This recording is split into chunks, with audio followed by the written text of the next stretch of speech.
नमस्कार, मैं हूं राजेश कुमार और आप देख रहे हैं डीटीवी भारत। आज बिग न्यूज में एक ऐसा मुद्दा है जो आप कह सकते हैं घर घर से जुड़ा हुआ है। रोजगार, स्टूडेंट, ये एक ऐसा मुद्दा है कि हर घर में बच्चे हैं तो वहां पे रोजगार चाहिए, और बच्चे हैं तो एजुकेशन चाहिए, शिक्षा चाहिए। और ये पहली बार नहीं है कि एजुकेशन को लेकर जिस तरह से खासकर बिहार, उत्तर प्रदेश और इसके अलावा देश के अन्य हिस्सों में हाल के दिनों में रेलवे ने जिस तरह से रिजल्ट जारी किया और उस रिजल्ट में जो गड़बड़ियां देखने को मिली, उसके बाद पूरा बिहार समेत पूरा हिंदुस्तान आज उबाल पे है। अब इस पूरे मसले को लेकर हालांकि रेल मंत्रालय के द्वारा, भारत सरकार के द्वारा अपने तरीके से बाद में जब स्थितियां बिगड़ी, आउट ऑफ कंट्रोल हो गया, तब इसे सुलझाने की कोशिश, समझाने की कोशिश की गई, लेकिन तब तक देर हो चुका था। अभी की जो स्थिति है, आज जिस तरह से आपने देखा कि पूरे बिहार में आज रेल बंद था, या यूं कह लें बिहार बंद था, बंद करवाने की कोशिश की गई, अपने अपने तरीके से इसे भुनाने की कोशिश की गई। आज इसी मसले पर चर्चा करेंगे और समझने की कोशिश करेंगे कि छात्र, रेलवे और राजनीति का क्या मतलब है।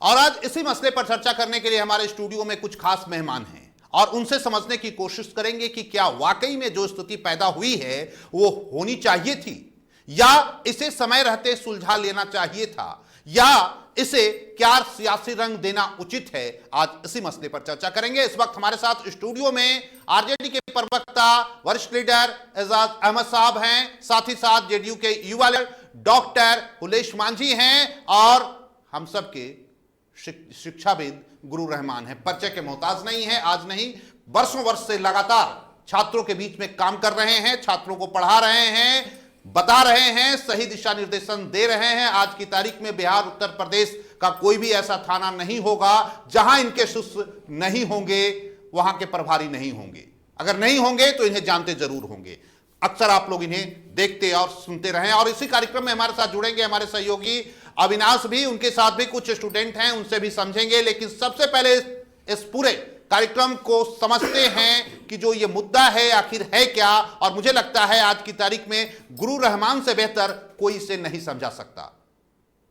रहमान साहब, देखिए सर, स्पष्ट रूप से सबसे पहले तो मैं डीटीएच को धन्यवाद दूंगा कि बहुत ही शानदार जानदार मुद्दा लेकर आया है। मैं स्पष्ट रूप से आपको बता दूं कि 23 लाख रोजगार देने की बात की गई, 19 लाख रोजगार देने की बात की गई, 2 करोड़ रोजगार देने की बात की गई। विपक्ष ने कहा कि हम पहला सिग्नेचर से ही हम 10 लाख रोजगार देंगे। देखिए, टोटल चुनाव छात्रों पर हुआ, बेरोजगारी पर हुआ, महंगाई पर हुआ, बेरोजगारों पर नहीं हुआ, महंगाई दूर करने पर नहीं हुआ। भाड़ में जाए महंगाई, उससे हमको मतलब नहीं है। हाँ। यहाँ पर स्पष्ट है कि 2019 की बहाली थी, रेलवे की बहाली, जिसमें आपको आरआरबी, एनटीपीसी, बेचारा ग्रुप डी वाला बच्चा रहता है। सब कोई भी चॉकलेटी परिवार का आदमी, जो अच्छा चॉकलेटी परिवार का आदमी नहीं रहता है, झुंड रहता है। अब जीडी में 1 करोड़ 15 लाख लड़के हैं ग्रुप डी में, आप सोच सकते हैं। 2019 में हुई कोविड जैसा खतरनाक खेल आ गया। चलिए, एक बहाना मिल गया, खूबसूरत बहाना मिल गया। सब काम होता रहा, चुनाव भी होता रहा, लेकिन बच्चों के साथ कुछ नहीं होता रहा। उसके बाद पूरे दिल्ली, राजस्थान, हरियाणा, पटना के जितने भी शिक्षक थे, मैंने भी ट्वीट करके ट्वीट चलाते रहे। तो डेट निकला, उसके बाद फिर रिजल्ट के लिए हम लोग ट्वीट पर चलाए, 91 लाख ट्वीट चलाए। उसके बाद रिजल्ट निकलता है तो रिजल्ट में पहले प्रावधान था कि 35,000 सीट है, 35,000 सीट का 20 गुना हम देंगे। चलिए, लड़के भी आश्वस्त थे, यानी 35 गुना 20 आपको 7,35,000 हो जाए, 7,50,000 हो जाए। इतने लड़के का रिजल्ट देंगे, ना कि इतना रोल नंबर देंगे। और एक बात हो गई। अब बताइए आप कि आप रोल नंबर को लड़का काउंट कर रहे हैं, एक लड़का एक ही जगह नौकरी करेगा, ठीक है, तो निश्चित रूप से यहाँ पर समस्या एक तो ये होगी कि सीधे 3,84,000 के लगभग रिजल्ट दिया गया, बाकी को समाप्त कर दिया, जबकि रिजल्ट होना चाहिए था 7.5 लाख। अच्छा। दूसरी बात होगी कि अचानक जैसे किसी का जला हो उस पर नमक रगड़ दिया, ग्रुप डी में गिट्टी उठवाइएगा, ठेला चलवाइएगा, आप हथौड़ी चलवाइएगा, आप ग्रुप डी में आप बोले कि अब CBT 1 और CBT 2 दोनों होगा। अच्छा। और मेडिकल स्टैंडर्ड में भी अंतर कर दिया गया, 1.5 नहीं होगा, 1:1 होगा। हे रे प्रभु, इस तरह की नौटंकी किसी भी दृष्टिकोण से पक्ष वाले विपक्ष वाले दोनों को मैं हाथ जोड़ के कह रहा हूं आपके चैनल के माध्यम से, इस तरह की नौटंकी की आवाज पहले उठानी चाहिए थी जब थी। आज सारे के सारे राजनीतिक दल इसमें घुस गए, कुछ असामाजिक तत्व घुस गए, छात्रों के लिए शिक्षकों को उत्तरदायी मान लिया कि शिक्षक ही सबसे बड़ा आतंकवादी है। अच्छा। विद्रोह करा देता है। यूट्यूबरों को कह दिया गया कि रेलवे लाइन कबाड़ दिया गया। Not at all. 24 साल से मैं पढ़ा रहा हूं। आज बच्चों के साथ जिस तरह की नाइंसाफी हुई है उसका एकमात्र उपाय, बीजेपी के तो कोई आए नहीं, वो आने वाले थे, लेकिन अचानक राजद वो कह रहे हैं कि मैं नहीं आऊंगा क्योंकि उनके पास बोलने के लिए कुछ नहीं है। रहमान साहब राजद के एजाज साहब हैं, डॉक्टर खुले उस्मानी है। मैं स्पष्ट रूप से मैं कह रहा हूं स्टूडेंटों को कि 24 साल के अनुभव के अनुसार अगर गुरु मानते हो तो मेरी इस बात को विश्वास रखना, गुरु मानते हो तो इस बात पर विश्वास रखना, क्योंकि कोई भी राजनीतिक दल का इंटरफेरेंस, असामाजिक तत्वों का इंटरफेरेंस आपके आंदोलन को कुंद कर देगा। मैं सरकार के द्वारा गठित कमेटी को किसी भी दृष्टिकोण से उचित नहीं मानता हूं। आप कह माननीय सुशील मोदी जी कद्दावर नेता हैं, दधीची देदा के कारण मेरा बहुत ही अच्छा संबंध है। माननीय ललन सिंह जी कद्दावर नेता हैं, निश्चित रूप से उनका भी मैंने चरण छुआ है। तो स्वाभाविक है जब आप लोग बोल रहे हैं, बोल के आश्वासन दे रहे हैं, आयोग जब लिख के फरमान जारी करती है तो आप भी लिख के फरमान जारी कीजिए, लिख के फरमान जारी करती है तो फिर बच्चों के साथ इंसाफ बोल के क्यों, आप लिख के नोटिफिकेशन दीजिए। एकदम पूरे आंदोलन को बिल्कुल सही दिशा निर्देश, और जो आपकी डिमांड है वो वाकई में जायज है। आप बोल के कह रहे हैं तो लिख के देने में क्या दिक्कत हो रही है? आप निर्देश तो लिख के दे रहे हैं, और ऐसे हालात को लेकर अब सिर्फ ये कह देना, प्रेस कॉन्फ्रेंस में आना कि ठीक है हम आपकी बात मान ले रहे हैं, आप लोग वापस चले जाइए वगैरह वगैरह, और आप पे कोई कितना यकीन क्यों करे? क्योंकि आप एक नहीं कई ऐसे मुद्दे हम लोगों ने देखे जिस पर आप पलटते रहे हैं। अब इस वक्त सर जी थोड़ी सी बात बोल दीजिए। ये प्रभु लोग जो हैं, चाहे पक्ष के हो चाहे विपक्ष के हो, जो भी जदयू हो राजद हो भाजपा वाले तो आए ही नहीं, ये लोग साला कोई भी युवा रहा कहाँ। चाहे आप इलेक्शन के पहले युवा चिल्लाया, दरोगा के बहाली हो तो क्वेश्चन लीक, सचिवालय की बहाली हो क्वेश्चन लीक, सिपाही की बहाली हो क्वेश्चन लीक, ड्राइवर की बहाली हो क्वेश्चन लीक, बनपाल कचपाल चपरासी कबर खोदने वाला लाश जलाने वाला का क्वेश्चन लीक, BPSC ठीक है, बिहार लोकसभा DSP SDM बनाती है क्वेश्चन लीक लंबे समय से, जब से हमको होश आया तब से हम देख रहे हैं, किसी पार्टी विशेष पर नहीं बोल रहे। आप उसके लिए कहते हैं कि कोचिंग शिक्षा माफिया उत्तरदायी है, इसमें कोचिंग संचालक है। अरे अगर कोचिंग संचालक है तो आपकी मिशनरी कहाँ गई? तो आप कार्रवाई कीजिए, कार्रवाई का है सरकार आप ही की है, बिल्कुल सामने लाइए। ये गुरु रहमान चैलेंज कर रहा है। और रही बात सुन लीजिए, कोई भी आदमी हो कि बच्चों के पक्ष की लड़ाई है, अहिंसा को मैं भगवान मानता हूं, अहिंसा को भगवान मानता हूं, स्वामी विवेकानंद को आदर्श मानता हूं। बच्चे हमारे जान हैं, हम हिंसा तो नहीं करवाएंगे, मर जाएंगे, लेकिन अगर बच्चों के लिए आमरण अनशन करके जान भी देना होगा तो मां के गर्भ की कसम गुरु रहमान देगा। लेकिन अहिंसा, नो राजनीतिक हस्तक्षेप, नो असामाजिक तत्व का। ठीक है डॉक्टर खुले उस्मानी जी, सरकार में आप भी हैं, यहां से लेकर दिल्ली तक सरकार चला रहे हैं, कैसे नाइंसाफी हो जा रही है बच्चों के साथ? जैसा कि गुरु रहमान सर का जो ये भावना है देश के जो भविष्य है युवा और छात्र युवा रोजगार और जुड़ा हुआ मसला रेलवे भर्ती से है, तो इसमें हम लोग पूरी तरह छात्रों के साथ हैं और छात्र आप जितने छात्रों के साथ आज भी हैं। हाँ। पहले भी आप कहते रहे हैं और आपके जो नेता हैं इसी छात्र आंदोलन की उपज हैं। बिल्कुल, फिर ये गड़बड़ियां कैसे हो जा रही है? मैं तो कह रहा हूं बीच में नहीं रहते हैं, मेन टाइम में आते हैं। डॉक्टर हुलेस मानी मत भूलिएगा कि आप भी छात्र हैं, छात्र के दर्द को बिल्कुल, पार्टी मुद्दा से हट के आप लोग एक बार बच्चों के लिए इंसाफ कराइए। ठीक है, मैं यही कह रहा हूं। रहमान सर के जो भावना को मैं कद्र करते हुए और छात्रों के हित के बात के लेकर हमारी पार्टी ने, हमारे प्रवक्ता महोदय ने लगातार, राष्ट्रीय अध्यक्ष जी ने कहा कि भाई जो रेलवे की कमी रही, जो रेलवे की जो त्रुटि थी, उसको अविलंब जो है वो कर लिया गया है और उसको लिखित रूप से जो बोर्ड कमेटी गठित हुई है उसका अविलंब वो आना है, उसका निर्णय आना। ये पार्टी का खेल मत खेलिए। आप सरकार में हैं दिल्ली में। डॉक्टर हुलेस बाबू, हाँ। सुन लीजिए, कुछ ना, जैसे माननीय सुशील मोदी जी, हम दावर नेता, माननीय नीतीश कुमार जी हमारे परम पूजनीय नेता, चलिए उनके शराबबंदी को ग्रेट सैल्यूट, महिलाओं के आरक्षण को ग्रेट सैल्यूट, सब निश्चित रूप से राजद के लोगों को भी सबसे। आप लोग कुछ मत कीजिए, जैसे लालू प्रसाद यादव, तेजस्वी जी को भी सुन लीजिए जाट भाई, तेजस्वी जी को, सब लोग कुछ नहीं करे। ये लोग कम से कम जो भाजपा के नेता हैं और जो गठबंधन की सरकार है वो कह दे सीधे, अति शीघ्र मतलब वाट, आदेश निकालने के समय में अति शीघ्र नहीं होता है।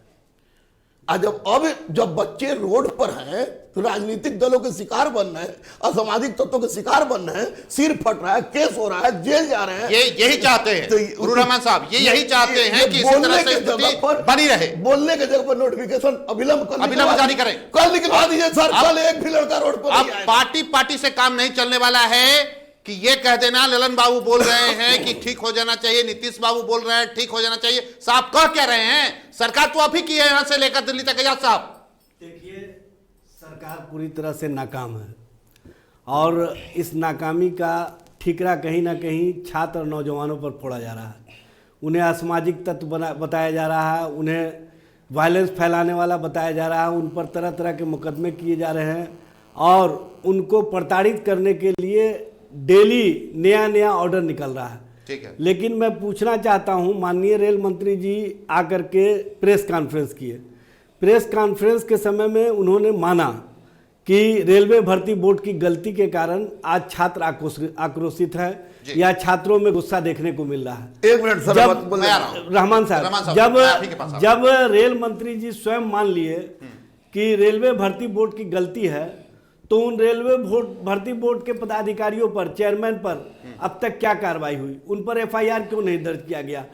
1,26,00,000 जो डी ग्रुप के लोग थे उनका और 1,16,00,000 जो सी ग्रुप के हैं उनका, जो एनटीपीसी है, ये करीब 2,42,00,000 लोगों का मामला है। 2,42,00,000 नौजवानों के भविष्य के साथ खिलवाड़ करने वाली आरआरबी एनटीपीसी के चेयरमैन अब तक बचे हुए क्यों हैं? इसका मतलब है कि सरकार की मंशा थी कि इस मामले का बखेड़ा खड़ा करवा दिया जाए और कहीं ना कहीं बहाली को ठंडे बस्ते में डाल दिया जाए। और आप देखेंगे कि ये बहाली को अब ठंडे बस्ते में ही डाल दिया जाएगा, चूंकि उत्तर प्रदेश तक ये आंदोलन की आग पहुंच गई थी और भारतीय जनता पार्टी, जनता दल यू या जो एनडीए के अन्य नेता हैं, उन लोगों को यह बात समझ में आ गई थी कि इस ज्वाला से 5 राज्यों का जो चुनाव है उसमें हम भस्म हो जाएंगे। एजाज साहब, तो आपने आते एजाज साहब इस पूरे मामले को आप आज जिस तरह से सड़क पर आते आपने देर नहीं कर दी?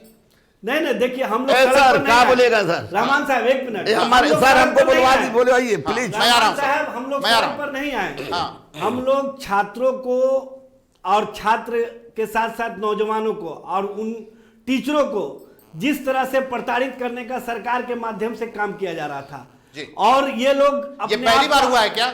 नहीं, अपने आप को असहाय महसूस कर रहे थे। नहीं, मैं ये कह रहा हूं कि 2019 का मामला है क्या रहमान साहब? 2019 का मामला है और आज जब स्थिति आउट ऑफ कंट्रोल हुई तो आपने सेकनी शुरू कर दी। 2019 एजाज भाई थोड़ा सा बोल ले दीजिए, एक मैं आ रहा बात हूं। के बाद बोल लीजिएगा। मैं आ रहा हूं रहमान साहब, मैं बोल आपके लीजिएगा। पास तुरंत आ रहा हूं। 2019 का मामला है। 2019 में परीक्षा ली गई, 2019 के पहले फॉर्म अप्लाई कराया गया। उस फॉर्म में कहीं ये कंडीशन नहीं था कि CBT 2 लागू किया जाएगा, या जो NTPC में 3-3, 4-4 विषयों में जो पास हुए हैं उनको मतलब जो है ना पास आउट माना जाएगा। ये कहीं ना कहीं जो रिजल्ट आया उससे पहले धांधली की गई। ठीक है। और रेलवे भर्ती बोर्ड के द्वारा इस तरह का रिजल्ट से पहले घोषणा किया जाना, जो कहीं ना कहीं छात्रों को लगा कि अब हमारे साथ अन्याय हो रहा है और हमारे पर सरकार का ध्यान सिर्फ और सिर्फ इस वजह कर है कि इसको नौकरी में नहीं जाने देना है। ठीक है। जब तब आप लोगों को छात्रों को लगा- अपनी असुरक्षा की भावना नजर आई तब तो आप वो सुरक्षा करने के आंदोलन लिए आ में गए। आए, आक्रोशित हुए। ठीक है सर। और जब छात्रों पर मुकदमा बोलने दर्ज किया दीजिए। मैं आ रहा हूं सर, तुरंत आ रहा उनको प्रताड़ित किया गया, तो विपक्षी दलों का ये कर्तव्य था कि सरकार के प्रताड़ना से उनको बचाना, ठीक और है सर, बचाने बस के एक लिए हम सेकंड। लोग उनके साथ खड़े हुए हैं। एक सेकंड रहमान साहब, मैं आपके पास भी आ रहा हूं, अभी तुरंत आपके पास आऊं, लेकिन इस वक्त हमारे साथ हमारे सहयोगी अविनाश भी जुड़ चुके हैं। उनके साथ भी कुछ छात्र लोग हैं, जरा उनसे समझने की कोशिश करते हैं। अविनाश, क्या कह रहे हैं छात्र इस पूरे मसले पे?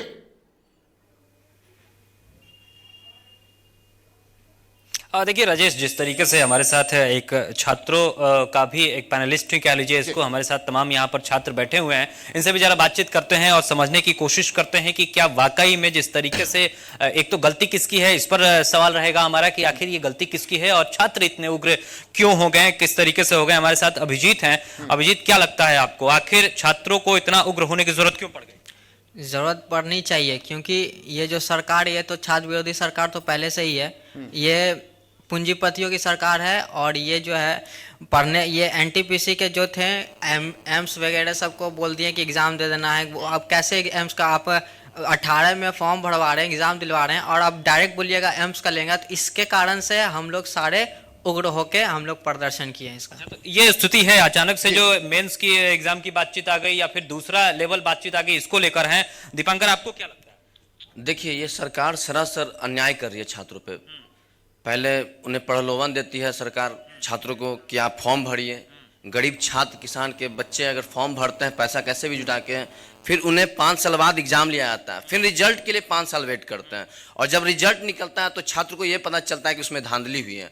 धांधली ये हुई है कि एक पद के लिए पहले 10 उम्मीदवार होते थे, अब 10 पद के लिए 1 उम्मीदवार हो रहे हैं। ये इसी के लिए हम लोग आज धरने पे थे जी। तो ये स्थिति है राजेश। हमारे साथ शांतनु भी है। शांतनु, आपको क्या लगता है?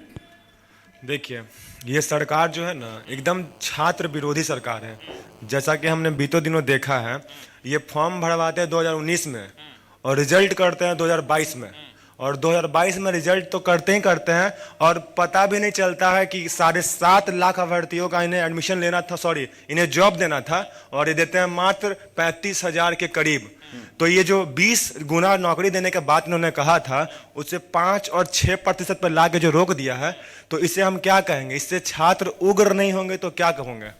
हम सारे छात्र आज नहीं, 24 तारीख की शाम से लेके 25 तारीख को देखे आपने, जैसे राजेंद्र नगर में पटना में हमने जाम किया, हम एकदम शांतिपूर्ण तरीके से ही कर रहे थे सब कुछ, लेकिन सरकार ने बढ़ा चढ़ा के इसे बताया कि छात्र उग्र हो गए। छात्र उग्र नहीं होते हैं। छात्र अपना हक मांगने के लिए एकदम शांतिपूर्ण तरीके से अपना अधिकार मांगने के लिए धरना प्रदर्शन करते हैं। विश्वजीत है हमारे साथ। विश्वजीत, देखिए, ये कोई जो एक दिन में कोई गर्भ में नहीं पला है ये आंदोलन। ये नहीं है कि ये NTPC का मामला आया और हम उसके लिए इतने उग्र हो गए। ये लगभग 2019 में जो फॉर्म भरवाया गया NTPC का, उस टाइम देखिए ये सरकार की जो नीतियां हैं, जब हम आंदोलन पे उतारू हुए, छात्र जब आंदोलन पे आया तब ये फॉर्म भरवाते हैं। 2021 में उस टाइम क्या था कि 6 महीने के अंदर हम एग्जाम कंडक्ट करवा लेंगे। 2 महीने ये जो प्रोसीजर था, फॉर्म भरवाने का प्रोसीजर लगा, 6 महीने में एग्जाम कंडक्ट करवाना था इनको। इन्होंने कोरोना का जो भी कोरोना के वजह से नहीं हो पाया। फिर जब हम लोग आंदोलन पे उतारे हुए 2021 में इन्होंने एग्जाम कंडक्ट करवाया। एग्जाम कंडक्ट करवाने के बाद आज 2022 में इन्होंने रिजल्ट दिया, और रिजल्ट देने के बाद इन्होंने क्या किया कि रिजल्ट में भी एक बहुत बड़े धांधली का ये है। जब आपका जो ये था, ये नोटिस था, जो आपका एडवर्टाइजमेंट था, एडवर्टाइजमेंट बातें कहीं गई, उस पर पालन नहीं किया गया उसका। हम लोग लगभग 4 वर्षों से इसमें ये थे, इन्वॉल्व थे। छात्र जैसे आज अगर हम 4 वर्षों तक एक गरीब का बेटा, एक मीडियम फैमिली का बेटा अगर 4 वर्षों से पटना में खा रहा है, डीवीसी का भोजन ले रहा है, तो अंत में क्या होगा? उसके पेट की जो ज्वाला है, आज रेलवे मतलब दाल भात चोखा आप कह रहे हैं। देखिए राजेश, दाल भात चोखा खाकर यहाँ पर बच्चे पढ़ते हैं, और आप चलिए जिस तरीके से महेंद्रू हो या मुसलमपुर हाट हो या पटना के कई ऐसे इलाके हैं जहां पर बड़ी संख्या में छात्र रहते हैं और कह रहे हैं कि दाल भात चोखा खाकर रहते हैं, 4 साल तक इंतजार कैसे करेंगे? मैं आ रहा हूं आपके पास, फिर जरा मैं आ रहा हूं, जरा गुरु रहमान साहब जरा उनसे समझना बेहद जरूरी है। गुरु रहमान साहब, देखिए सर, हाँ, एक चीज हमारा था सर, क्या पूरी दुनिया में कहीं पर कोई ऐसा देश है या कोई ऐसा राज्य है, कोई ऐसा भूभाग्य है जहां पर ग्रुप डी के लिए 4-4 साल 5-5 साल तक इंतजार करना पड़ता हो? देख, एक बात स्पष्ट रूप से हम बता दें सर, स्पष्ट रूप से क्लियर कट बता दें, मैं अचानक 46 साल का पैदा नहीं हुआ हूं जी। अचानक मैं शिक्षक का पैदा नहीं हुआ, मैं भी परीक्षार्थी था। हाँ। मैं भी छात्र था, चाहे माननीय एजाज भाई की सरकार हो या माननीय किसी की सरकार हो। हाँ। हर बार की यही समस्या लगातार चली आ रही है। एक क्लियर है कि इन लोग को बोलने का हक इसलिए नहीं है कि ये लोग उस अवस्था में आए जब हम लोग एकदम मरणासन अवस्था में थे, यानी बच्चे रोड पर ना आते तो गंगा में कूदते। हाँ, गंगा में कूदते।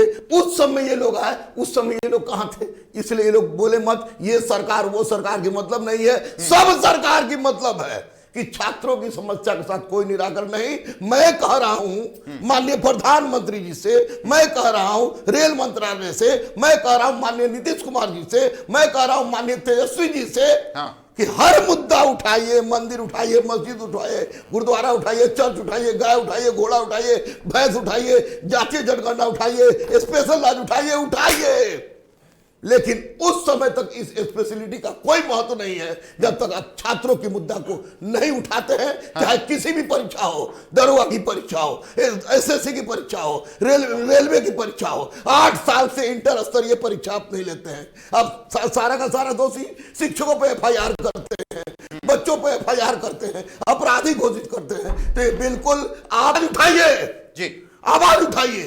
और बच्चे अब जाग गए हैं, ये उत्तर प्रदेश के चुनाव की मामला नहीं है जी। चुनाव पूरे भारत में होता है, बिहार में भी होगा, 2024 में भी होगा। अहिंसा ने देश को बदल दिया है, गुलामी से आजाद दिलाई है। तो हम अहिंसा के बल पर तमाम शिक्षकों के साथ नया क्रांति ला देंगे और सत्ता भी बदल सकती है छात्रों के साथ, क्योंकि आप कहते हो कि युवा हमारे साथ है। हाँ। युवाओं की सरकार है, तो युवा के साथ इंसाफ नहीं तो फिर युवा की सरकार भी। चलिए उदेशमान जी, ये पूरी दुनिया ने देखा है, हिंदुस्तान की सियासत में जब भी छात्रों ने नौजवानों ने अंगड़ाई ली है, सत्ता बदली है। अब जब आपको डर लगने लगा तब आप आते हैं आगे, कहते हैं कि हम तो आपके साथ हैं। बाकी दिन कहां रहते हैं आप? देखिए, हमारे नेता ही खुद छात्र राजनीति से आए हैं और इसीलिए छात्रों के दर्द को ऐसा नहीं है। अभी तक क्या बयान आया है मुझे जरा बताइए। मेरे यहाँ बिहार में खास करके जिस प्रकार से जो नियमित बहाली है उसको आप देखिए पहले।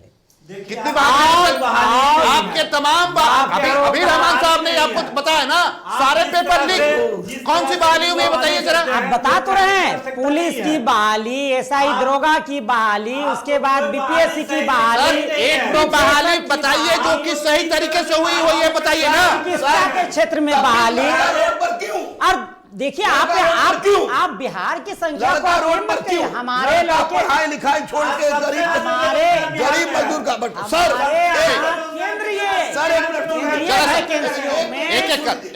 केंद्रीय 1 by 1 केंद्रीय बहालियों में हमारे बच्चा राज्य ने देश के अन्य राज्यों में भी बड़े पैमाने पर जाते हैं, चाहे वो UPS नहीं, अरे वो अपनी वेधा का परिचय देके भाई, अपनी योग्यता का परिचय देके, अपनी नॉलेज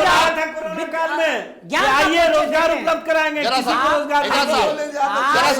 आप सीमित संसाधन में बिहार की जो व्यवस्था बदली है उस व्यवस्था को आप नकार नहीं सकते हैं। और 16 साल से आप सरकार में हैं, फिर भी आप अब नकार नहीं सकते हैं, बहाना बना रहे हैं। व्यवस्था देखिए ना साहब, कौन व्यवस्था करेगा? मैं कह रहा हूँ कि मेरे यहाँ कौन व्यवस्था करेगा?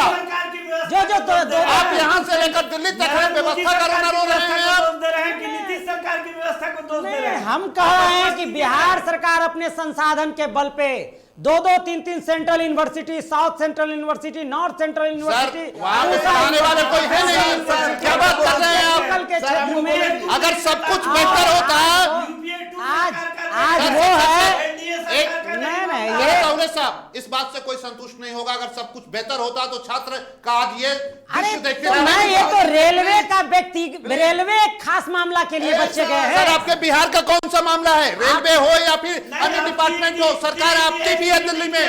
हमारे यहाँ लगभग ठीक है सर, एक सेकंड एजाज साहब, ये हर बार जब पूछिएगा तो कहेंगे तो केंद्र सरकार का मामला है। अब केंद्र सरकार के साथ बैठकर, भारतीय जनता पार्टी के साथ बैठकर मलाई चाप रहे हैं। बात और आप आप नहीं तो है, मामला होता है तो बात बीजेपी केंद्र कर रही है, बीजेपी कहेगी, जदयू कर रही है। देखिए राजेश जी, मुद्दे जब पर जब डिफर, राजनीतिक लाभ देखिए लेना सब- ये दोनों हमारे गड़बड़िया कर नेता देते हैं। आज विशेष जब जो जब है जनता का विकास- सवाल होता है ये जरा सा लोग खुले कुछ शुरू साहब, कर देते एजाज हैं। साहब, हाँ, एजाज जब साहब। जब जब राजनीतिक लाभ लेना होता है ये दोनों गलबैया कर लेते नहीं, ये हैं, और एजाज- जैसे ही जनता का आवाज आप- होता है ये एजाज- दोनों नूरा कुश्ती शुरू कर देते हैं एजाज साहब- और एक दूसरे पर दोषारोपण करके एजाज जनता को साहब, मुद्दे से जब भटकाने भी- का काम करते जब हैं। भी डिफर चाहे होगा महंगाई केंद्र का सवाल हो, सरकार, चाहे जब भी बेरोजगारी हमारा का सवाल गठबंधन हो, की सरकार चाहे बहाली अगर का दिक्कत सवाल हो, करेगी तो हमारे ये नेता दोनों का दोनों सहमत नहीं ठीक है। पूरी तरह से सहमत फेल है। नहीं है हमारे नेता। बिल्कुल पूरी तरह से फेल है। सेकंड मैं आ रहा हूं, साहब ने बहाली रहमान साहब, का तुरंत आ रहा हूं आपके अरे पास। चाहे जातीय जनगणना का हो, विशेष राज्य का हो, चाहे और भी आपकी पॉलिसी है, सारी ये डिमांड कहाँ चला गया आपका वादा? एजाज साहब, नहीं, वादा नहीं, तेरा उस पे वादा, हमारे बस नेता वादे पे एक जनता बिल्कुल मारा अलग गया। है। ठीक है एजाज साहब, नहीं, उदय साहब, आप- मैं आ रहा हूं आपके पास। अविनाश, अभी आपके साथ एक छात्र और भी थे, जरा उनसे भी बात कीजिए। ये जेडीयू कह रही है कि बीजेपी का मामला है, स्टेट कह रही है केंद्र का मामला है, केंद्र कह है स्टेट का मामला है। ये स्टूडेंट भी, छात्र भी क्या अलग अलग पार्टियों में बट गए हैं क्या, और अलग अलग सरकार के जिम्मे हो गए हैं क्या? और क्या अगर इस तरह से रहेगा तो ये इनका कोई दावा है क्या कि स्टूडेंट के लिए मैं काम कर रहा हूं? ये उचित है क्या? मैं आ रहा हूं बुलेश साहब, मैं आ रहा हूं। बिल्कुल अविनाश, राजेश, हाँ बिल्कुल बिल्कुल बिल्कुल राजेश, जी। बिल्कुल राजेश, जिस तरीके से आपने पूछा और मैं भी सुन रहा था कि व्यवस्थाएं की जाएंगी, मामला केंद्र का है, राज्य का है। दरअसल जब केंद्रीय रेलवे मंत्री ने यह कहा कि 1 करोड़ से ज्यादा, 1 करोड़ 25 लाख से ज्यादा फॉर्म भरे गए थे, तो क्या यह डेटा दिया जाएगा कि बिहार के कितने बेरोजगार छात्रों ने फॉर्म भरा? और अगर यह डेटा आएगा तो मुझे यकीन है कि उसमें से अधिकतम संख्या बिहार के छात्रों की होगी। हमारे साथ दिलीप बैठे हुए हैं, जरा इनसे बातचीत करते हैं। 1 मिनट दिलीप जी, क्या यह सिर्फ रेलवे एनटीपीसी का मामला है? इससे पहले भी आपने कई लड़ाई लड़ी है, क्या वाकई में यह केंद्र और राज्य की बात है या बिहार के युवाओं की बात है? देखिए, ये बिहार के युवाओं की बात है, संपूर्ण देश के युवाओं की बात है। और जो लोग, मैं तो सुन नहीं रहा हूं कौन क्या बोल रहे हैं, लेकिन जो लोग भी बिहार के नेता लोग ये बोल रहे हैं, तो मैं तो कहूंगा बुरा लगेगा सबको, लेकिन बड़े बेशरम है बिहार के नेता। 8 साल में बीएसएससी की वैकेंसी क्लियर नहीं हुई अभी तक, हमको जेल भेजा जाता है, घसीट के जिंदा लाश को भी उस तरह घसीट के नहीं लिया जाता। 13 दिसंबर 2021 की बात है, बीएसएससी ऑफिस किस तरह से मुझे घसीट के इस ठंड में ले जाएगा। एक भी बिहार का नेता बोला? और मुद्दा हम लोग का क्या था? विज्ञापन के अनुसार आप बहाली कीजिए, काउंसलिंग करवाए। 2014 की वैकेंसी अभी तक पूरा नहीं हुआ, और इन बेशर्मों को शर्म आती है कि इस पे बोले कोई बिहार का नेता? कोई क्या हाईजैक किया जा रहा है? बुलेश जी सुनते रहिएगा। पूरी तरह से हाईजैक करने वाली बात है। और दरोगा बहाली में 25 लाख में खुलेआम सीट बेचा जाता है, जिसको प्रूफ चाहिए दिलीप कुमार देने के लिए तैयार है। बिहार का एक भी नेता क्यों नहीं बोल रहा है इस पे? आपसे कोई नेताओं की कोई बातचीत नहीं होती है? ये नहीं पूछा जाता है कि आप कहां से प्रूफ ला रहे हैं या कैसे किया, क्या किया जाए? कोई नेता नहीं बोलता, क्योंकि सबकी संलिप्तता है, चाहे विपक्ष हो या पक्ष। इसका मतलब है सबकी संलिप्तता है। और ये एनटीपीसी रेलवे की जो बात है, ये मार्च 2019 की वैकेंसी है। जब 1 दिसंबर को भी आंदोलन हुआ, उस समय कहां थे लोग? 24 जनवरी को जो आंदोलन हुआ है, इस आंदोलन को किसी नेता ने, किसी शिक्षक ने शुरू नहीं किया है। इस आंदोलन के समर्थन में न तो कोई शिक्षक थे, ना ही कोई नेता थे, न कोई पॉलिटिकल पार्टी। छात्रों ने, परीक्षार्थियों ने खुद ये आंदोलन शुरू किया, और अब सब वाहवाही लूटने के लिए आ रहे हैं। क्या वाकई में यही बात है नचिकेता जी? जी, यही बात है। जैसा कि बताया गया, जो छात्र हैं उनको सिर्फ बरगलाया जाता है, सरकार केवल बरगलाती है। क्या ये बातें मान ली जाए कि केंद्र की बात है तो केंद्र करेगी, राज्य की बातें हैं तो बात करेंगे, युवाओं की बात कौन करेगा? युवाओं की बात युवा करेंगे। युवा अपने आप को दर्शा रहे हैं, ला रहे हैं, बता रहे कि हम में भी एकता है। सरकार केवल अपने जेब गर्म करती है, अपने आप को देखती है। छात्रों पर कोई नहीं। अगर कोई छात्र गरीब वर्ग से उठ के आते हैं, उनके लिए कोई वो किस परिस्थिति से गुजरते हैं, उनके माता पिता किस परिस्थिति से गुजरते हैं, कोई उन्हें नहीं देखने जाता है। वो अपने कर्मठता से पढ़ते हैं लिखते हैं और बाद में उन्हें ये रिजल्ट मिलता है कि तुम नहीं पास हुए हो। नहीं पास हुए हो, ये स्थिति है। आशीष जी हमारे साथ। आशीष जी, आपको क्या लगता है? ये साफ साफ सरकार जो है युवाओं के साथ खिलवाड़ कर रहे हैं। जब चुनाव आता है तो बड़े बड़े वादे करते हैं, बड़े बड़े प्रलोभन देते हैं और बड़े बड़े बातें करते हैं। मेक इन इंडिया कहाँ हमको दिख रहा है? मेक इन इंडिया बड़े बड़े वादे के बुलेट ट्रेन चलाए जाएंगे। जब 2019 में लोकसभा चुनाव होने वाले थे तो बोले रेलवे में 4 लाख वैकेंसी पद खाली है, जिसको आने वाले 4 साल में पूरा कर दिया जाएगा, जिसमें वो 35,000 कुछ जो है एनटीपीसी में निकाले और ग्रुप डी में 1,03,000 पद जो निकाले जो है। लोकसभा चुनाव हो गया समय पर, उसका रिजल्ट भी घोषित हो गया, सरकार भी बन गया, सब बन गया, मगर देख लीजिए छात्रों को ठगा जा रहा है, छात्रों को साफ साफ ठगा जा रहा है। अच्छा, तमाम विपक्षी दल तो इस समय आपके साथ हैं बिहार में, तो ये दिख रहा है। मैं आ रहा हूं अविनाश, मतलब नहीं है, ठीक है, कोई युवा अपना मांग लोकतांत्रिक हक है, मतलब है बिल्कुल लोकतांत्रिक तरीके से अपनी बात रखें। मैं आ रहा हूं अविनाश आपके पास। गुरु रहमान साहब, आप सुन रहे थे तमाम छात्रों को और मुझे लगता है एजाज साहब भी सुन रहे हैं और डॉक्टर उस्मान जी भी सुन रहे हैं। अभी जो बोल रहे थे कि हम छात्रों के लिए ये कर रहे हैं वो कर रहे हैं, अभी एक दिलीप जी जो थे उन्होंने इनकी पूरी पोल पट्टी खोल दी। गुरु रहमान साहब, देखिए सर, स्पष्ट रूप से मैं कह रहा हूं, माननीय तेजस्वी जी को, माननीय नीतीश जी को, हम जो हमारे मुखिया ही है, माननीय प्रधानमंत्री जी को, माननीय सुशील मोदी जी को, माननीय जितने भी बीजेपी के माननीय हैं, राजद के, जदयू के, सब माननीय हैं। अब कोई भी इसमें किसी भी तरह का कोई बात लल्लो चप्पो मत करे, क्योंकि कभी व्यवस्था, हम बोल रहे हैं कि मेरे स्टूडेंट लाइफ से यही व्यवस्था हम देख रहे हैं, इसका मतलब सिस्टम तो पूरी तरह से असफल है ही। और कहा जा रहा है कि माफिया है, शिक्षा माफिया है, कोचिंग माफिया है। अरे भैया, उसको पकड़िए और आप लोग मत बोलिए और अब कुछ मत कीजिए, कमेटी को रहने दीजिए। आप जानते हैं कि बच्चा क्या मांगेगा, आप सोच, आपने क्या बनाया है आप जानते हैं, निश्चित रूप से आप ही ने बनाया है, आप ही को देना है, तो सब कुछ जानिए रहे कि बच्चा क्या मांग रहा है। एक सवाल आप अपनी बात रखिएगा। एक सवाल जो अभी जिस ओर एजाज साहब ने इशारा किया था कि जो कमेटी बनाई गई है, साधारण भी अगर कोई भी अधिकारी जरा सा भी गड़बड़ी करता है उसको सस्पेंड कर दिया जाता है, तबादला कर दिया जाएगा। और ये जो बोर्ड के जो चेयरमैन जो लोग, उन पर कोई कार्रवाई नहीं, कुछ नहीं हुआ, फिर एक कमेटी बना दी गई, कमेटी पे कमेटी का खेल चल रहा है, ये आईवास माना जाए क्या? बिल्कुल नहीं। सुन लीजिए सर, अगर माननीय प्रधानमंत्री रेल मंत्री जी से मेरा अनुरोध है विनम्र, कि जो भी इस तरह का कमेटी बना था उस कमेटी को फिलहाल तो आप कुछ मत कीजिएगा, दूध का दूध का पानी होने दीजिए। ये रेलवे बोर्ड के अधिकारियों के द्वारा किया गया सीधा साधा उस भारत के साथ प्रयोग है जहां गरीब अनाथ असहाय बेचारे मां का जेवर रख के, जमीन गिरवी रख के, आपको सूद पर पैसा लेके सपना लेकर आते हैं पटना में कुछ ना तो कम से कम ग्रुप डी हो जाएगा। नौटंकीबाजी ना पक्ष करे ना नौटंकीबाजी विपक्ष करे। छात्र की सरकार आप कहते हैं, आप बेरोजगारों लगी बात कहते हैं, आप बोलते हैं कि हम सब कुछ कर दिए। अरे बढ़ता बिहार कब? जब सुधरता बिहार तब। 74 की उपज है आप लोगों ने हिंसा किया होगा।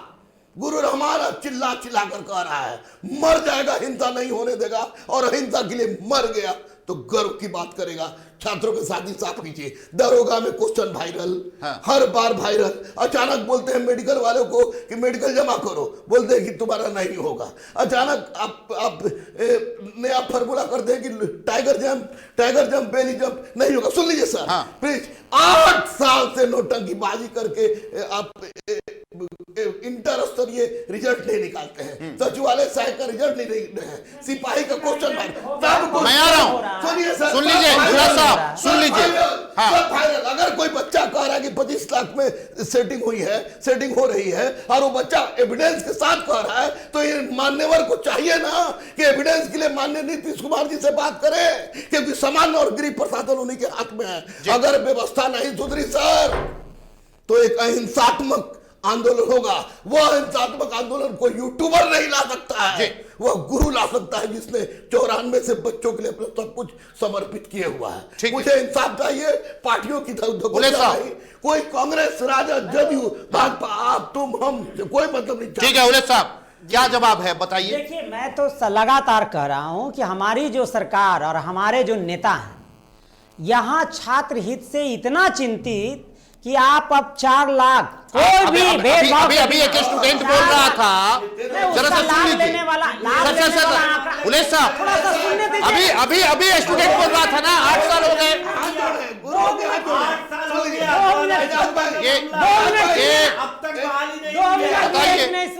आप बोलने दीजिएगा, जरा सा 2 मिनट सुनिएगा ना, जरा सा 2 मिनट सुनिए, जरा सा एक गुरुजी, हम कह रहे हैं 2 मिनट सुनिए। सेकंड, अच्छा रहमान साहब एक सेकेंड, हाँ, इतना संवेदनशील कि बेचारा स्टेट मास्टरवन के हाल पूछिए, कहते हैं कुछ, करते हैं कुछ, रोड पर जाता है मार लाठी, दरवा का लड़का जाए मार लाठी, महिला अभ्यर्थी गई मार लाठी, बनपाल वाला गया मार लाठी।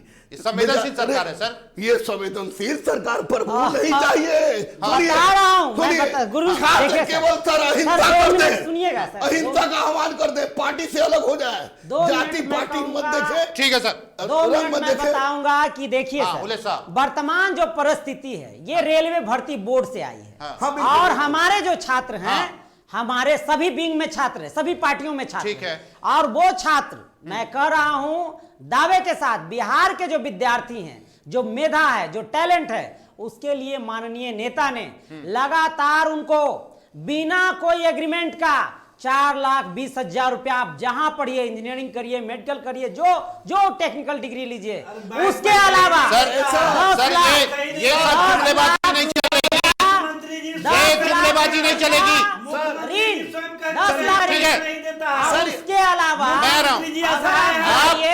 आप जाइए सर, उलेश साहब एक सेकंड, उलेश साहब आप ये बताइए कि बहाली क्यों नहीं होती है? आप जानिए पहले, बहाली क्यों नहीं होती है ये बताइए ना। जानिए, अरे प्रोफेसर की दोनों जगह इंटरव्यू चल रही है, आपको पता है कि नहीं? बिहार बीपीएससी जो है, बिहार बीपीएससी इंटरव्यू ले रही है प्रोफेसर की, उधर विश्वविद्यालय सेवा आयोग इंटरव्यू ले रही है, हाईकोर्ट कहता है, चल रही है डॉक्टर। उलेश साहब हाईकोर्ट कह रहा है कि आपका कोई भी वैकेंसी बिना उनके दरवाजे पर पहुंचे हुए पूरा ही नहीं होता। अरे तो आप कहते हैं सब कुछ छात्र लोग केस करते हैं भाई, छात्र लोग केस करते हैं, 1000 को केस होता है, उसको सबको जवाब देने में समय लगता है। आप देखिए बिहार में, बिहार में हमारे नेता ने कहा, ठीक है, एक भी घंटा पर जो है पुलिसिया कार्रवाई बिहार में नहीं चलेगा। ये बिहार का जो है हमारे नेता ने कहा, आप राष्ट्रीय अध्यक्ष का बयान पर देखिए सर, हम लोगों ने देखा है, आप क्या कार्रवाई कर रहे हैं और क्या कार्रवाई करते रहे हैं, सच्चाई को हम लोगों ढका ने नहीं देखा है जा सर। सकता है, बनावट की वसूलों से आप ढक नहीं सकते हैं। विपक्ष के लोगों को क्या, वो सरकार से बाहर है। एक सेकंड सर, जरा सा उलेश साहब और रहमान साहब, विपक्ष पर आरोप मत लगाइए। 16 साल से आपकी सरकार है, यहां से लेकर दिल्ली तक विपक्ष क्या करेगा? सत्ता में आप बैठे हुए हैं, जवाब कौन देगा? ये विपक्ष जवाब देगा। मैं ये कहूं विपक्ष को, मैं यही कह रहा हूं कि आप जो है लगातार कमी दिखता है, क्या सरकार की उपलब्धि नहीं दिखती है? वो क्यों देखे आपकी उपलब्धि? छात्र पीटे जा रहे हैं, छात्र पीटे जा रहे हैं, इसकी जवाबदेही कौन लेगा? आप पहले बिहार कोई भी योजनाओं पे कार्य करता है तो केंद्र सरकार उसकी नकल करती है।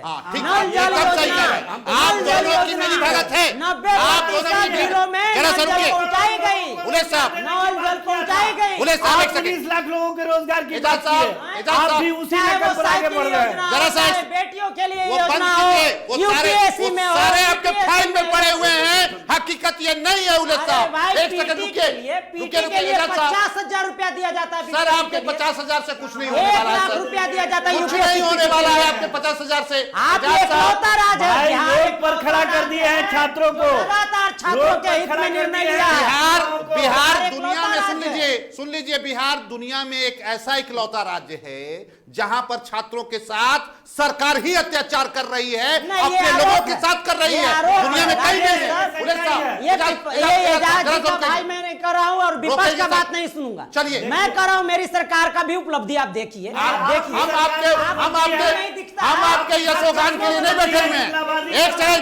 एक सेकंड उलेश साहब, हम आपके यशोगान के लिए नहीं बैठे हुए हैं। जनता का जो सवाल है, जनता अगर परेशान है, छात्र परेशान है, तो आपसे सवाल पूछा जाएगा। आप दूरदीन देखिए ना, आप जो उनके सरकार के विपक्ष में जो थे, वो भी 15 उलेश साहब रुकिए, सरकार चला है, उनकी उपलब्धियों को देख लीजिए। आप छोड़िए एजाज साहब, सर मेरी सुन लीजिए, डिस्प्यूट नहीं था, जरा सा चुप हो जाइए। नहीं था, और प्रशिक्षण केंद्र नहीं था, बुले साहब, रोजगार के केंद्र नहीं थे। बिहार को शून्य पर पहुंचा बुले दिया। साहब, विकास की श्रेणी में शून्य पर है, चलिए, इंफ्रास्ट्रक्चर आप- में शून्य पर है, ये आप कहीं पर नहीं है। लेकिन दोनों आदमी का हमको ऑडियो डाउन आईना कीजिए। दिखाने का काम आप करेंगे। दोनों का आपके बारे में बोलने का हक नहीं है। आप दोनों का ऑडियो डाउन हो चुका है। चलिए सर एजाज साहब, आपका ऑडियो डाउन कीजिए जरा। अविनाश, स्थिति यह है कि क्या सत्ता पक्ष विपक्ष, खासकर बिहार में जो बैठी हुई पार्टी है, एनडीए यहां भी है, दिल्ली में भी है, ये सिर्फ अपनी योजनाएं गिनाएंगे?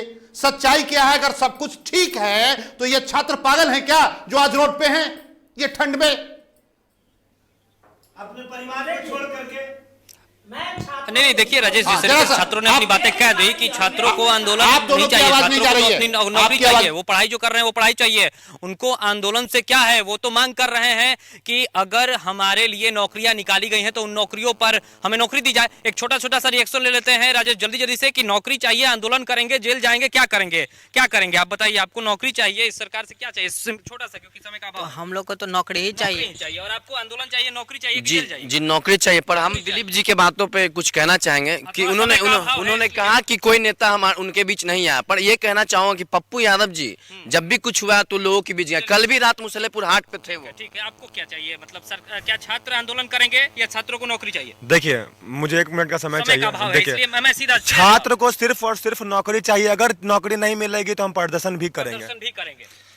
हमें नौकरी चाहिए और इतना टाइम टेकिंग जॉब नहीं इतना चाहिए। टाइम टेकिंग जॉब नहीं। हमें नौकरी नहीं, ये झूठा दिलासा देने वाले सरकार है। ये आज भी बोल रहे हैं, ये यूपी चुनाव को देखते हुए मद्देनजर रखते हुए कि बिहार और यूपी और राजस्थान के बच्चे सबसे ज्यादा रेलवे में और ग्रुप डी का जो तैयारी करते हैं सबसे ज्यादा बिहार और यूपी और राजस्थान आंदोलन या के। नौकरी? ये आंदोलन जब तक चलते रहेगी, जब तक नरेंद्र मोदी को उखाड़ नहीं फेंकने का काम करेंगे, तब तक ये आंदोलन नौकरी चलते चाहिए। रहेगा। नौकरी चाहिए। दिलीप जी, देखिए, छात्रों को तो नौकरी ही चाहिए, लेकिन जब नौकरी आप नहीं दीजिएगा तो मजबूरी में आंदोलन करना पड़ेगा। 8 साल में पूरी वस्तु आंदोलन करना ही पड़ेगा, लोकतांत्रिक अधिकार है। 8 साल में एक बहाली क्लियर नहीं हो रहा तो रोड पे तो उतर के आंदोलन करना पड़ेगा। करना पड़ेगा। आशीष जी, जितना जल्दी सरकार चुनाव कराती है अपना सत्ता को रोटी सेकने के लिए, उतना जल्दी हम लोग को नौकरी चाहिए, नहीं तो आंदोलन बहुत उग्र हो लेगा और वो लेगा और आगे भी प्रदर्शन जारी रहेगा। राजेश देखिए, सीधे तौर पर छात्रों का यह कहना है कि आंदोलन ठीक है, मजबूरी बस अगर हमें मजबूर कीजिएगा तो आंदोलन भी करेंगे, लेकिन हमारी अगर नौकरियां निकाली गई हैं तो उन नौकरियों को दिया जाए, सही समय पर दिया जाए, ये भी मांग है छात्रों की। ये बस इतनी सी तो मांग है। एजाज साहब छोटा छोटा कमेंट चाहेंगे, उसके बाद रहमान साहब को थोड़ा ज्यादा वक्त देंगे क्योंकि ये बेहतर तरीके से हम सबको समझा पाएंगे। एजाज साहब, ऐसी स्थिति में सरकार अगर विफल है तो विपक्ष का काम है कि जनता की आवाज बने, राजनीतिक से परे हटकर अगर बात की जाए तो बात बनेगी। देखिए, जनता की आवाज़ और जनता के लिए ही हम लोग काम करने का काम करते हैं और सरकार को आईना दिखाने का काम करते हैं कि आप हर मामले में फेल हैं। चाहे महंगाई का मामला हो, चाहे रोजगार का मामला हो, चाहे बिहार में विकास का मामला हो या बिहार को विशेष राज्य दर्जा देने का मामला हो। एक आ रहे हैं बुले साहब, आपके पास आ रहा हूं मैं, आपके पास आ रहा हूं। में ये सरकार फेल है। हाँ। और केंद्र और बिहार की जो डबल इंजन सरकार है, ये दोनों सरकार डिरेल हो चुकी है। ठीक है। और जनता को सिर्फ और सिर्फ जुमलेबाजी के सहारे बरगलाने का काम कर रही है। जीने पर विवश किए हुए। ठीक है बुले साहब, वक्त कम है, एक चीज बताइए। नेता नीतीश कुमार जी ने जो उपलब्धि आपके सामने, लंबा उपलब्धि का पहाड़ खड़ा किया है, जो आपकी सरकार जो 15 साल रन या चला, वो कभी पूरा नहीं कर सकती है। एक सेकेंड, और दूसरा- देखिए छात्र क्या कह रहे हैं, उनको उनकी बात हाँ। जवाब दीजिए कि क्या नौकरी देगी बिहार की सरकार, जो बिल्कुल आपने देगी। चुनाव के वक्त वादा किया था? ये मैं कह रहा हूं कि हमारे नेता ने उस क्षेत्र में कई वैकेंसियां, आप गिन सकते हैं, आप आ रहा है ग्रामीण विकास की वैकेंसी, विभाग वाइज वैकेंसी, विश्वविद्यालयों में वैकेंसी, चिकित्सा के क्षेत्र में चिकित्सकों की बहाली, और तमाम, चाहे वो न्याय मित्रों की, चाहे वो ममता की, चाहे एकदम छोटे स्तर से ठीक लेकर है। वनपाल की, चौकपाल ठीक की, है, बहुत अच्छी बात है। वृक्ष मित्र बहुत की, अच्छी। पूरी लंबी लिस्ट हाँ, मैं बहुत आपको लंबी बता लिस्ट। रहा हूं कि सभी क्षेत्रों में बहाली चल रही ठीक है है सर। और आने वाली है। और लिस्ट बिहार नहीं अग्रणी रहेगी, राज्य लिस्ट है। नहीं होगा। रोजगार देने में आप रिकॉर्ड कीजिएगा, आंकड़ा के साथ बोलूंगा, बिहार में संसाधन भले कम है, उद्योग धंधे कम है, चलिए, आजादी के समय में नहीं लगी, राजनीतिक मंच लेकिन नहीं, बिहार वक्त- उसको वक्त पूरा कम है। करने में ठीक है सक्षम सर, है। वक्त कम है। गुरु रहमान साहब, जरा संक्षेप में और पूरी क्लियर तरीके से दर्शकों को भी समझा दीजिए और हमारे नेताजी माननीय लोगों को भी समझा दीजिए देखिए, कि कैसे चलेगा इस तरह से छात्रों के साथ छलावा। सर, सबसे पहले मैं बताऊंगा ईश्वर को साक्षी मान के, बच्चों की बात उठा रहा हूं कि मैं किसी भी राजनीतिक दल का प्राथमिक सदस्य भी नहीं हूं। दधीची दे दान के तहत मैंने संपूर्ण शरीर दान कर दिया है। इस कारणवश नेताओं के साथ मेरी फोटो आती रहती है, अदरवाइज राजनीति से कोई मतलब नहीं है। माननीय नीतीश कुमार जी पर दोषारोपण, चलिए रोड चमका दिए, शराबबंदी कर दिए, महिलाओं को 35% दे दिए, तो ग्रेट सैल्यूट, दोनों हाथ से सैल्यूट, ठीक है। लेकिन छात्रों के प्रति आपने क्या किया? आपने छात्रों, आप सचिवालय सहायक की बहाली नहीं निकल रही है 3rd ग्रेजुएट की, और फर्स्ट इंटर स्तरीय 8 साल से नहीं हुआ है। आपका एक स्टेटमेंट नहीं आया।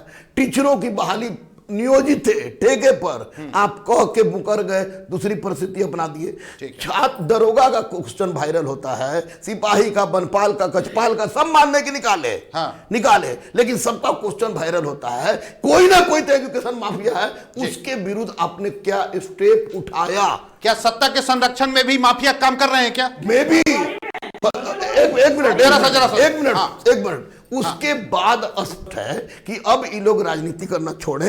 माननीय तेजस्वी जी नमन है आपको, माननीय नीतीश जी नमन है आपको, माननीय सुशील मोदी जी नमन है आपको, माननीय प्रधानमंत्री जी नमन है आपको, माननीय रेल मंत्रालय जी नमन है आपको। आप लोग इन लोग अब रोड पर और साथ मत दीजिए। छात्र रोड पर आते हैं तो अहिंसात्मक है। स्पष्ट रूप से रेलवे बोर्ड कोई मीटिंग सीटिंग का जरूरत नहीं है, तड़ाक से जैसे नोटिफिकेशन निकालती है उसी वैसे ही करे। तड़ाक से बोल दे कि CBT 1 का रिजल्ट कैंसिल, रिवाइज रिजल्ट देंगे, 7.5 लाख लड़कों का देंगे, और ग्रुप डी में CBT 2 नहीं रहेगा, मेडिकल स्टैंडर्ड वही रहेगा, और हम सारा बखेड़ा ही खत्म हो जाएगा। फलाना जगह परीक्षा, फलाना तारीख को परीक्षा लेंगे, लिख के दे दे, बस काम खत्म। एक लड़का भी रोड पर आया, आप लोग की आवश्यकता नहीं है। जी बिल्कुल, बच्चे जाग गए हैं, और बच्चों से सर बच्चों से अनुरोध करेंगे, बाबू मेरे सुग्गा, प्लीज प्लीज प्लीज हिंसा मत करना, तोड़ फोड़ मत करना, क्योंकि कुछ लोग चाह रहे हैं कि तुम हिंसा करो, तोड़ फोड़ करो, और तुम्हारे कंधे पर लाठी रख के फायरिंग हो और तुम्हारा कैरियर बर्बाद हो जाए। माँ की सुनी आंख, बाप की सुनी आंख, बहन भाई की सुनी आंख, और गुरु की हाथ जोड़ी से प्रार्थना कर रहे हैं, अहिंसा के मार्ग पर चलोगे, मैं साथ हूं, बिल्कुल ठीक, जान दे देंगे तुम्हारे लिए। ठीक है, अहिंसा अहिंसा अहिंसा। चलिए एजाज साहब, साथ ही साथ डॉक्टर उल्लेश मांझी और रहमान साहब और अविनाश और आपके साथ जुड़े हुए तमाम जो पैनलिस्ट हैं, उनका भी बहुत बहुत शुक्रिया इस कार्यक्रम में आने के लिए। लेकिन सरकार से हमारी एक विनम्र प्रार्थना है, चाहे बिहार की सरकार हो या केंद्र में बैठी हुई सरकार हो, आपसे विनम्र प्रार्थना है कि वोट इन नौजवानों से लेते हैं, ये छात्रों से लेते हैं, तो फिर जुमलेबाजी करना बंद कर दीजिए। इनको रोजगार देने का आप लोगों ने वादा किया था, रोजगार दीजिए, और नहीं दे सकते हैं तो बोल दीजिए कि नहीं देंगे। इस तरह से इनके जिंदगी को बर्बाद आप ना करें, आपसे विनम्र प्रार्थना है। और जो अभी तमाम लोग कह रहे हैं उस पर यथाशीघ्र काम करें, बोले नहीं, लिख के दे दें, मामला रफा दफा हो जाएगा। और आगे आने वाले दिनों में इस तरह से फरेबी का काम आप सब न करें, और जिन अधिकारियों ने इस तरह का काम किया है उस पर यथाशीघ्र कार्रवाई भी होनी चाहिए। फिलहाल रिजल्ट के बाद सर, हाँ रिजल्ट के बाद ठीक है, प्रक्रिया के बाद ठीक है। फिलहाल इस कार्यक्रम में बस इतना ही, हमें दीजिए इजाजत। लेकिन फिर कल हम कुछ और जन सरोकार के मुद्दे लेकर आएंगे और बातचीत भी करेंगे। नमस्कार।